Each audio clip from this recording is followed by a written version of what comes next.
Maqaan koo Masarata Iluun jedhama. Kantiibaa bulchiinsa magaalaa Naqqamteeti. Yeroo ammaa akkuma ilaalle raawwii hojii keenya paartiif mootummaa kan bara 2018 hojiiwwan gurguddoo karoorfannee fi hojii kana keessattis milkaa'inaa fi hanqinoota jiran yookiin immoo hojiiwwan hin milkaa'in hafan ka'umsi isaaniitii fi ga'umsi isaanii maal inni kan jedhu akka mootummaa fi paartiitti hojii keenya waggaa kan kurmaana arfaffaa gamaa gamaati kan nuti jiru. Gamaa gamaa kanaatiinis akkuma barame kanaan durasi raawwii karoora hojii waggaa tokkootiif qabannee jenne kurmaanaanis madaalamaa gamaa gamaa sirna hordoffii fi deeggarsi cimaa ta'e tokko kaawwameetu itti deemamaadha kan jiru. Bara alanaa immoo eegguu ilaallu raawwiin keenya ittiin nuti madaallu raawwii hojii bara 2018 yookiin kan waggaa tokko qofatu hin ta'in waggoottan 5 darbaniif uummata keenyaaf manifeestoo paartii keenyaa irratti dhaabbatee paartiin kan keenya nan raawwadha jedhee uummata kan keenyaaf waadaa kan gale waggoottan 5 darban keessatti goolabbiin isaanii maal fakkaata kan jedhamu gama hojii nageenyaatiin gama hojii misoomaatiin akkasumas piroojektota wajjin wal qabatee sadarkaa akkamiitiin kan nuti raawwanneerru kana yoo jiraate maaliif waan jedhu sanadha kan ilaaluu danda'amee jiru jechuudha. Keessumaati immoo magaalaa irrattis xiyyeeffannootiif karoora addaa baasuutiin mootummaan paartii badhaadhinaatiin hoogganamu mootummaa magaalomsuu uummata magaalomsuutiif lafa magaalomsuu initiatiivii jedhamu qabachuutiin uummanni keenya jireenya fooyya'aatii fi milkaa'ina qabu keessumatti fayyadamummaan isaa kan mirkanaa'e geggeessuutiif hojiin bal'aan karoorfameeti kan inni hojjetamaa ture jechuudha.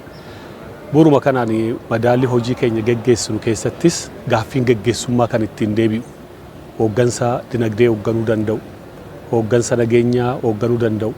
hooggansa initiatiivota hawaasni keenya irraati fayyadamuu danda'u kan hoogganu sadarkaatiin uumaa hojii karoorfanne sana sadarkaatiin mirkaneessaa deemuutii fi gamagamnii fi hordoffii deeggarsi yerootiin wayirraatiin cinne geggeeffamaadha kan ture jechuudha. Bu'uuruma kanaan akka magaala kan keenyaattis ta'e akka magaalota Oromiyaatti eegguu ilaallu bara alanaa kana keessatti piroojektootii hedduun karoorfamanii yookaan immoo jalqabamanii kan ittiin xumuramanii fi hojii keessa galanii uummanni keenya sirraati fayyadamaa kan ittiin ta'e bal'aan akka inni jiru gama kana keessattis ilaalleeti kan nuti jiru. Uummanni keenyas kanarraati ka'uutiin mootummaan kun mootummaa faayidaa uummataa giddu galeessa godhatee hojjetu ta'uusaa hubatee madaalli mataasaa geggeessuutiin filannoo marsaa torbaffaa bara 2018 geggeeffame kanatti illee filannoo haqa qabeessaatii fi hunda biratti fudhatamaa kan argate karaa diimokiraasummaa mirga isaa guutummaatiin hojiirra oolchachuu danda'u paartii nagaggeessuu hin danda'a jedheetiif sagalee isaa kenneeti kan inni jiru. Kun immoo karoora isa bara itti aanu geggeessinu kanaatii fi humna guutuutiin kan itti deemnudha kan ta'u jechuudha. Kanaaf raawwii keenya bara 2018 eegguu ilaallu gama humnoota raawwachiistuu sadan jedhaman kunis humna walootiin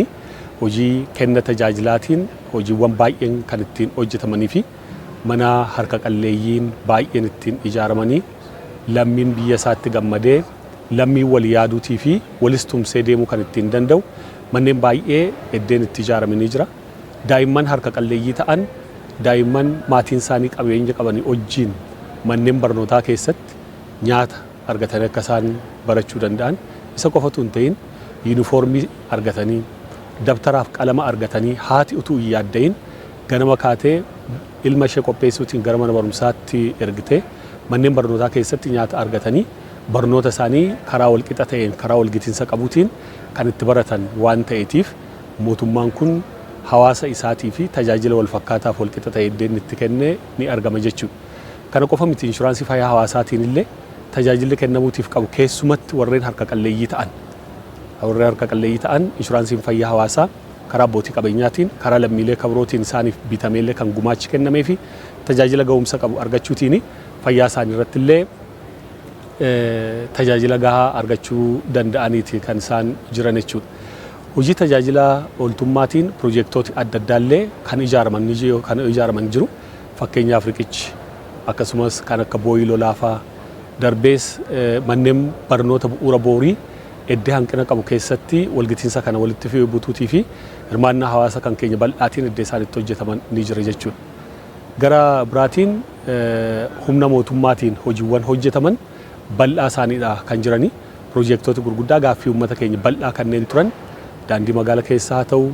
diriirsa ibsaatiin wal qabatee haa ta'u, dhiyeessii bishaaniitiin wal qabatee manneen bu'uuraa akkasumas buufata fayyaa wajjin wal qabatee hojiiwwan hojjetamuutii fi qaban baay'een isaanii komii hawaasa keenya bal'aasaa kanii fi itti fayyadamummaa uummata keenya iddoo isaanitti mirkaneessan ni jira jechuudha. Badhaadhina maatii wajjin wal qabatee hojiiwwan hojjetaman keessumatti magaalaa keessatti inisheetiivooti adda addaan bal'inaan hojjetamaniif kan isaan jiranii. Gama kanaatiinis immoo qaala'insa jireenyaa furuutiif rakkoo dhiyeessii hiikuutii fi akka mootummaatti kan karoorfamanii fi kan irratti xiyyeeffaman baay'een isaanii ni jira jechuudha. Karaa kanaatiin horsiisa lukkuu irratti dhiyeessii aannanii wajjin wal qabatee gabbisa horii irrattis bu'uurumaan akka magaalaa keenyaattis yoo fudhannee jenne maatiin kan irratti hirmaachuutiin cuuciin guyyaa tokko bal'inaan akka isaan galan ta'eeti kan jiru. Gama tokkoon carraan hojii dargaggootaaf bal'inaan uumamee kilaastarri baay'inaan hojjetamuu isaatiin dargaggeessi keenya baay'een isaa hojii kana keessatti akka hirmaatu carraan uumameefiiti kan inni jiru. Karaa biraatiin immoo rakkoon dhiyeessii gama kanaatiin mul'atu akka inni hiikamuuf keessumatti nyaata madaalawaa yookaan immoo dhiyeessii kanaa wajjin wal qabatee kan jiru mootummaan quucarummaa daa'immanii hiikuutii fi fayyaa hawaasaa eeguutiif karoora inni qabatee jiru. Karoora fayyaallee milkeessuu keessatti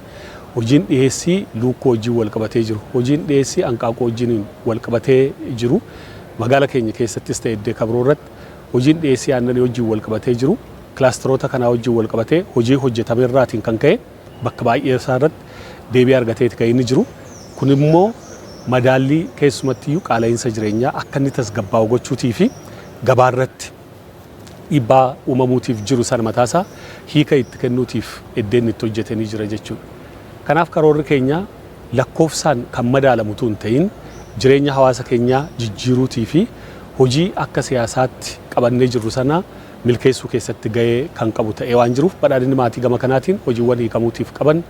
iddeen itti hiikanii jira jechuudha. Gara biraatiin immoo bajeta mootummaatiin jiru mataasaa qusannootiin sirnaan hojiiwwan jalqabaman karaatti afanii komii hawaasaa kan ta'an utuu hin ta'in gam tokkoon kana keessattis carraan hojii dhaabbiif akkasumas immoo yerootiin keessatti uumame dargaggeessa keenya bal'inaan akka inni irratti hirmaatu ta'eeti kan inni jiru jechuudha. Kanaa wajjin wal qabatee kenna tajaajilaas hiikuutii fi moosobii yookiin immoo wiirtuun kennis tajaajila iddoo tokko gama kanaatiin dhufeeti kan inni jiru. Kunis deddeebii hawaasa kan keenyaa, komii hawaasa kan keenyaa, hojii harka namaa ilaaluu wajjin wal qabatee kan jiru, hannaa wajjin kan wal qabatu, neetwoorkiitiin kan wal qabatu bu'uuraan rakkoo jiru san hunduma isaallee dhibbatti hiikeera yoo jechuu baanneyyuu komii hawaasa keenyaa sadarkaatiin gadi buusuutiin itti quufinsa hawaasa keenyaa sadarkaatiin iddeen itti cimanii jira jechuudha. Gama kanaatiin madaallii gaggeeffameefis itti quufinsa hawaasa kan keenyaa wiirtuu kennis tajaajila iddoo takka iddoo erga gaggeeffameeti booda parsantaa 96 akka inni ga'ee iddeen itti ilaallee fi madaallee ni jira jechuudha. Gara biraatiin magaalomsuutiif akka mootummaatti karoora qabamee jiruuni keessumattiyyuu hojii misooma kooriidariitiin magaalli bara dheeraatiif dagatamtee turte. Akkasumas immoo bakka balfaatii fi jireenya hawaasaa irratti haala mijaa'aa kan hin qabne keessumaa akka magaalaa bulchiinsa magaalaa Naqamteetti xiyyeeffannoo mootummaan federaalaaf mootummaan naannoo kennaniin magaalli keenya iddee duuteeti kaateetti kan jiru hawaasni keenya bal'inaan iddeen itti dubbataa jiru. Itti quufinsi hawaasa keenyaa iddeen itti guddate dhalataan naannichaaf godinichaa biyya keenya jedhee mataa ol qabatee dubbachuutii fi hojii mootummaan keenya gaggeesse keessumatti mootummaa badhaadhinaatiin hojiin raawwatame kun magaala keenya magaalota biroo wajjin illee wal dorgomsiisuutii fi hawaasni keenya isa duriitiin olitti abdii horatee hojii misoomaa hojii daldalaa keessatti bal'inaan akka inni hirmaatu taasiseeti kan inni jiru jechuudha.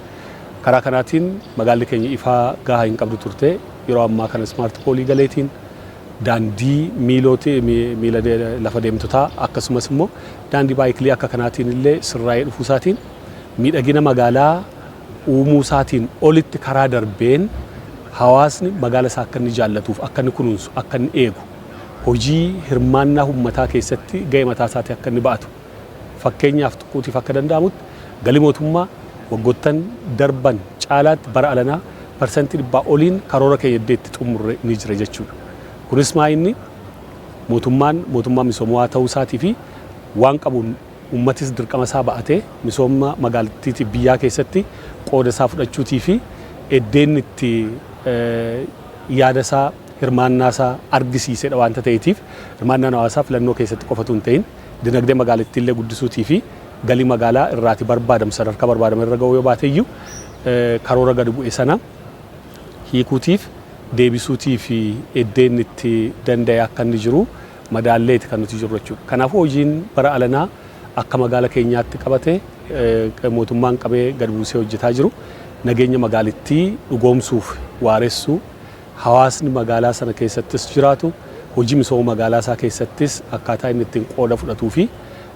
karaa guutuu ta'een hirmaannaan isaa akka inni babal'atu taasisaadha kan inni jiru. Kun immoo abbootiin qabeenyaa sababa adda addaatiin bu'uuraaleen misooma magaalattii keessatti dhabamuutiin hojii misoomaa keessatti dorgomaa ta'uu dhabuutiin gara magaala birootti illee kanaan dura kan godaanaa turan yeroo ammaa kanatti magaalichatti deebi'uun invest gochaa kan jiranii fi investmentiitiif biyya keessaa biyya alaarraatii gara keessaatti kan deebi'aa dhufaniif tasgabbii nageenyaaf misooma magaala keenya keessatti uumaa kan jiru akka inni ta'e